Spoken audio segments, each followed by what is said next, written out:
Mobula 7 or TinyHawk. This is a very popular decision for many people to make right now, and it took me a long time to get the Mobula 7, but now that I have it and I flew it, I definitely understand what people are saying about it, and it is very interesting.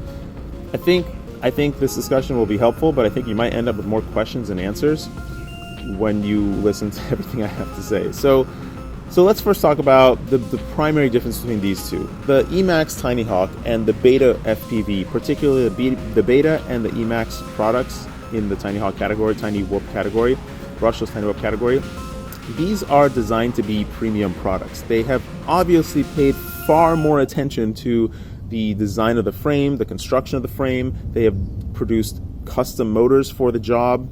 They have just done everything. The electronics just look higher quality. Everything about this quad has been, developed specifically for this particular quad. Whereas the Happy Model products, or the Happy Model product, is really they just slapped together a bunch of things that they already had on the shelf and maybe made the flight control board 2S capable, and that was it. And they gave you a product. The main difference between these two is that the TinyHawk is not going to break, and I know you can see that I have broken like all the spindles, and the camera is loose, which I just was too lazy to pop back in. But this is all the damage you're going to get. This is all the damage you're going to get with the TinyHawk. I don't know how to convey how much I have destroyed this thing. The people that have seen me fly it live are shocked at the punishment that I put this thing through. And it has survived. These are the original props. Not a single one has popped off. I haven't even scuffed a blade. Like, the frame is the only thing that has been damaged, and it's only because of these stupid little spindle bars, and they are apparently redesigning the frame to kind of fix that issue, and they're going to make that frame available as well. They also now have spare props and motors and everything available too, but really the only thing that's a real issue is the frame, and that's only after I've totally demolished the crap out of this thing. Now, the Mobula 7, well, the reason why I have a high camera tilt like this is because I saw that the camera would tilt that high, so I tried to start doing some Maddie Stunt style moves, and of course I ran into a branch and I cracked the frame apart, and now the frame is useless. That was on the second battery that I flew. Literally the second battery, and now it's useless, and now I have to switch the frame. And I've had this frame before on this guy. This is a 1S thing that I put together. Like, I had all the parts, including the board and everything, and I put it together, and this is a Beta FPV top plate also. And I have even broken this frame. This is the same frame as the Mobula 7. I've broken this frame a number of times. This is the third frame that this squad has been through. I haven't even flown it that much. I've flown the TinyHawk at least 20 times more than I've flown this one, and I've gone through 3 frames on this guy, and this one is already close to being done as well. I think one of these little bars are broken as well. Yeah, one of the bars are broken as well. So that's going to be the main difference between the Mobula 7 and the TinyHawk. That is meaningful. That is meaningful to, anybody that's trying to pick one up. And I think that it would honestly be negligent to recommend a Mobula 7 to anybody that's not highly skilled. I say that it's like a very strong point. I say that in a very strong point. If you're not very skilled already in whoop flying, in regular quad flying, don't even bother looking at a Mobula 7. The power is incredible. It really is incredible, and it's something that you kind of get absorbed by when we are new at this, and we're just like, power, power, power, we want to go fast, fast, fast. But it's so much power that just for me to be able to fly it, I had to give it a throttle curve. Like, I had to give it a 15% throttle curve with a midpoint at 30 just to be able to fly the damn thing and not like run into things on top. In order to fly it indoors, I had to cut the top end of the throttle by 20. Like, I just dropped my top throttle. Like, this is the same stuff I do with a 5-inch quad that's extremely powerful. Like, it's not nice to have to do this on a tiny whoop style product. And I would argue, why do you even want the 2S if you have to do all these tricks to make it fly like 1S? Well, I have a very, very good reason for why I think 2S is valuable. But first, let's talk about the next most important issue to me, which is the flight characteristics of the two. Well, before I move on to that, if you are choosing between these two and you have a limited budget, which pretty much everybody does, I would highly, highly recommend the TinyHawk as well, because the amount of parts you're going to end up buying to fix your Mobula 7 is going to send the price sky high. And not just the frame, you're going to break the top plate, you're going to break the motors because they are cheap little motors. They don't have bearings, they have bushings in them. Again, the whole concept that the TinyHawk was built to be a premium product. So the motors do have bearings in them. They're both using the same size motors, 0802, but the TinyHawk is 0802.5. I don't know if that 0.5 makes a difference, but the most important thing is that the motors do have bearings in them. So when you do fly the TinyHawk, it just sounds smoother and silkier. Yeah, so that's really the main point of this discussion entirely. But now let's move over to flight characteristics and flight quality. So if you look at the general setup of the Mobula 7, it slings 2 of these batteries underneath, which, by the way, are not the standard 1S batteries for larger, tiny, brushless Tiny Whoop. This battery is the standard, kind of larger size, and it's using the smaller brushed 250 milliamp size batteries for the 2S function, which I think is a good decision because the 2 of these is kind of a lot of weight, and it's going to fly a lot better with 2 of these little ones. And surprisingly, you get the same flight time as well. And I'm going to get to that in a minute as well, but let's continue with the flight performance discussion. So if you look at the setup of the Mobula 7, it's a very traditional setup. It has the motors, upwards facing, and then it slings a battery underneath, and it exhibits all the issues that a quad with a battery slung underneath does. The bottom swings around, you get weird effects when you roll and yaw and do various things, and the handling on it is a little bit more twitchy because you have this weight underneath. It's not as locked in. In addition, it has an F3 processor. It does not have an F4 processor, which many people will argue doesn't matter. I would argue makes a massive difference, massive difference, because 8K, especially on something this small, matters more, at least that's what I found, matters more than 8K or higher rates on something larger. Now, when you move over to the TinyHawk does things totally differently. It has the motors upside down, and it puts the battery underneath. So this is essentially like you're flying a quad like this. Like it's an acro setup. You have the battery placed in a location that's much better for the weight distribution and center of gravity. So automatically, right off the bat, even if it didn't have an F4 processor, which it does, it would still perform significantly better, handle much better in the air, and I think that's much of the reason why this thing flies so damn well. The fact that the motors are pointing upside down is not really an issue. It does have these little bumps on the side to keep it off the ground, but you're putting the battery underneath, and it's holding the whole thing up. Like you can see, when it's on the ground, it's not getting blocked by anything. Even if you're in thick carpet, it doesn't have a problem taking off. If you're flying outside, which these are both really not made for outdoors, but if you are flying outside, sure, you'll get stuck in tall grass and the Mobula will have a better chance of getting up.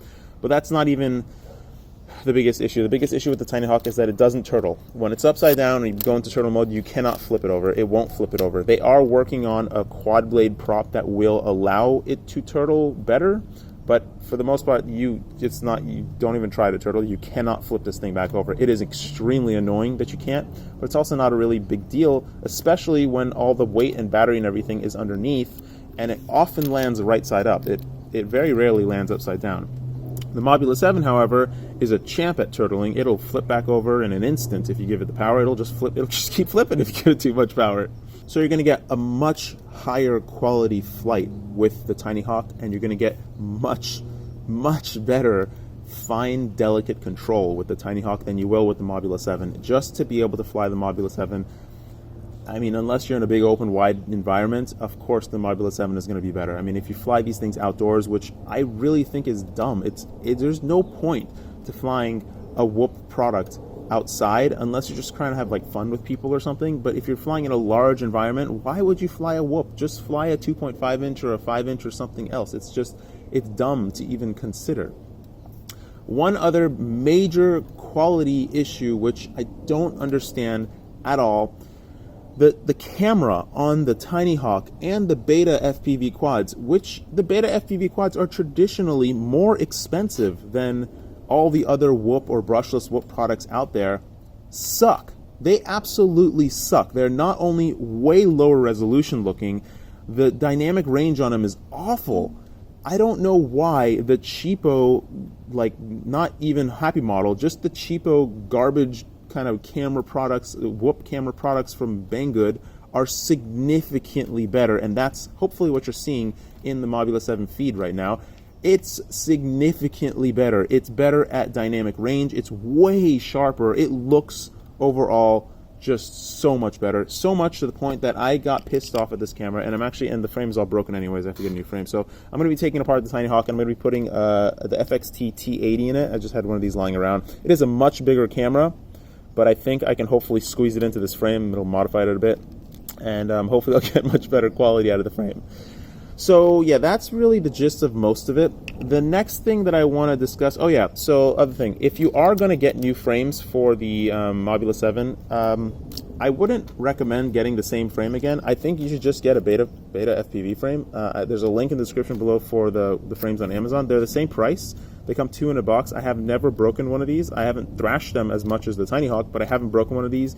The difference is that the material is like, if you can tell by me squeezing it, the material of the Beta FPV frame is like more resiny, so it doesn't crack and break. So yeah, you might break more props because it'll like bend and run into the prop, but it's not going to break the frame, which I think is much more important. So if you do transfer it all over to this, you're going to have much better luck. Also, as I said before, the motors are bushing motors, and they're not really constructed all that great. So I have had a couple of regular, like the Racer Star ones, just split apart, and I would doubt that the Happy Model motors are much better than the Racer Star motors, so I would expect them to just fall apart on you. So you will be swapping out your motors most likely, which the TinyHawk, it feels like, when you feel the motor, it feels like a really high quality motor. So now let's get to the most important part, 1S versus, well, most important part for many people, 1S versus 2S. Is 2S actually useful? Yes, I would say 2S is actually useful, and these two, the power of the motors of these two quads is essentially the same. When you run the Mobula 7 on 1S, it's a little bit less powerful than the TinyHawk. So it's not impossible to run on 1S, and it's okay on 1S. You're still going to break the frame and break everything, but it's easier to fly indoors. The trouble, and it also takes the wider 1S battery still as well. So you can see the frame will accept the wider battery, which is really nice. So it's really versatile. It seems really versatile up front. But the 2S is just so much power, you're going to break everything, and you're not going to be able to fly indoors anyways. You're going to put a throttle curve on it. Well, so the 2S is actually very useful to me for the same reasons why 6S is very useful over 4S. When you run higher voltage and you have lower kV, I think it needs to go even lower than the 1600 kV, or yeah, the 1600 kV that's on the Mobula 7.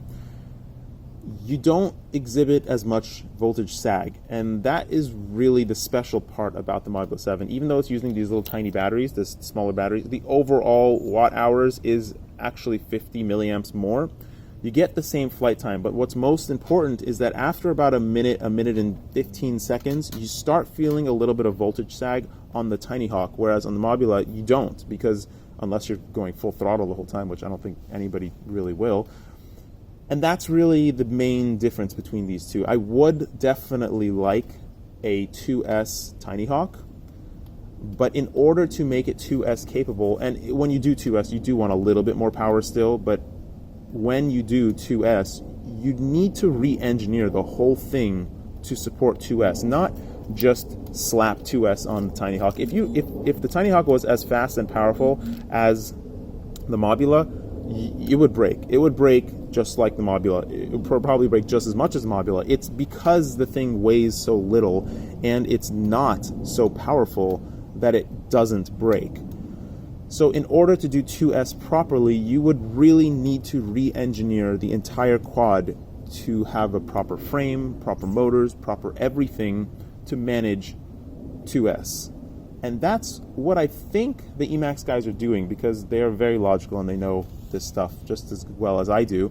And they tell me that they're working on something 2S, but probably not just a 2S TinyHawk, because of the reasons I just told you. So the other thing in the video, in the original picture, is this guy. So what I was planning on doing before the Mobula 7 arrived, which took forever to arrive, is I cut these little frames to put the Mobula 7 drivetrain on, and I'm planning on using the 65mm King Kong props on this frame to see how it's going to perform. And this, it's not even worth showing you the FPV feed. It's so awful that there's just no point. These are 07, 03 motors. They're not good. Obviously, the 08 motor is going to be much better. And actually, the 11 motors, or 1104, is going to be the right size motor for what I'm trying to do on this quad. The key here is that the motors just plug into the flight controller. They're just plugs for the motors. And that's what I want to maintain. I want this to be as simple as possible. It's just one board, an FPV camera on top, 4 motors plugged in. The frame actually weighs the same as the any of the TinyHawk frames. And I'd really like to have a nice little 1S or 2S little quad with those long props, long wide props for outdoor use, little tiny outdoor use, which I think is a really fun little category, which I still agree is kind of pointless, but it's a fun little category. Why not? I don't know why I have so much interest in these little tiny things, but hey, they're fun. So I keep going, and I'm hoping that there will be 11XX motors with the plug, and maybe slightly longer wires, because I had to make some compromises with the frame, which is no use discussing. So the other thing I want to talk about is a couple videos ago I discussed soldering and my crappy soldering, and how crappy my soldering has actually become. If you can see, if you take a really close look at these solder joints on here, if the camera would focus, you would see that they're absolute rubbish. Just garbage solder points. And so I've been soldering since I was like 5 years old. I didn't have a soldering iron. What I would do is I would just kind of take a fork and kind of break all of its like teeth, and then I would just heat it up on the stove. And the only reason I ever learned how to solder is because I one day went to the hardware store, and this guy at the hardware store, one of the like Home Depot guys, pretty much showed me what solder was. I saw him using it somewhere, and I'm like, wow, what's that? And then I got some, and that's how I used it, because I didn't know, because he was using it the same way. He was using it with a fire soldering iron, which I guess was normal back then. So I would just use something metal to solder with. So I would just heat it up on the stove, solder my wires, and I did that for like 5 years until I was 10 or 11 years old. And then I was even older. I was probably like 12 or 13. And then there was no internet. So you can't blame me for not knowing this stuff. There was no internet back then. So I didn't know that soldering irons existed. So fast forward to today, after decades, I could not figure out, I bought like 5 solder products. I usually just buy my solder from the hardware store because I don't really care, and I usually buy 60-40 solder because I like the way it flows better than 63-38, 37. It's more flowy, and I want that working time to be able to suck up the solder or pull it away from the board or something if I want to. And I bought the same product that I usually do, and for some reason my solder joints were crap and it was really frustrating. And then I bought another one because I thought the one that I got was just outdated, or not outdated, just expired or something, and it was still crap. So then I switched my product. I went to a different hardware store and I bought this one, and it's still garbage. And then I'm like, crap, well, I'll just order the most popular one on Banggood, which has a million stars rating of like 5 stars. A million people have rated it 5 stars and amazing, and it seems like the reviews are genuine. And hey, what do you know? It's complete crap. So then people recommended I use this Kester stuff, and this finally fixed everything for me. And it was expensive. It was $25 for this big spool, but it's also a pound, which is 2.5 times more than these 2 products. And this one was $12, and this one was, I don't even know what, like $9 or $6 or something. So it's not actually that expensive if you consider what it actually is. So yeah, if you're looking to solder well, just buy this product. It's the Kester 44. It's specifically the 44 Rosen core, and I like this one because I actually did a lot of research on this now. It's a no clean solder, so you don't get a bunch of residue all over your board, and the solder joints come out super clean, super clear, and it's really, it just like, everybody was right. Everybody that commented was absolutely right. It just cleaned up. It's better than the best solder I have ever used. It is really, truly amazing. It just flows so nice. It wets wires so well, and it's really a pleasure to use. So I'd highly recommend this. Also the TS100 soldering iron. I did some research on the TS80. I think it's stupid that it has a USB like plug for powering it. I would much rather have that just 3.5 millimeter, or not 3.5, yeah, whatever it is, the bigger plug on it. It's more reasonable. It's easier to find. Yeah, the TS100 is an awesome soldering iron. This is awesome solder. If you want to do good soldering, get these 2. You don't really need the flux. Sure, people swear by the flux, but I've used every flux under the sun. They're all about the same. They're okay. well, they're not all about the same. Some are definitely better than others, but you don't really need it. My form of fluxing is just adding a little bit more solder to the mix, and it just flows everything nicely. So if you just get a decent soldering iron, it doesn't even have to be the TS100, just the cheap $10 soldering iron, plus this specific Kester solder. And I'm sure there's other solder that's good as well, but this one is the magic one that when I did research, I found everybody was recommending this specific solder, so I really like it. And I also like the 6040 because it does give me a little bit of working time if I do need to suck up some shitty solder that I did because I'm an idiot. So yeah, that's it. Thanks for watching. Hope this was helpful and informational. Take care. Don't forget to floss your teeth.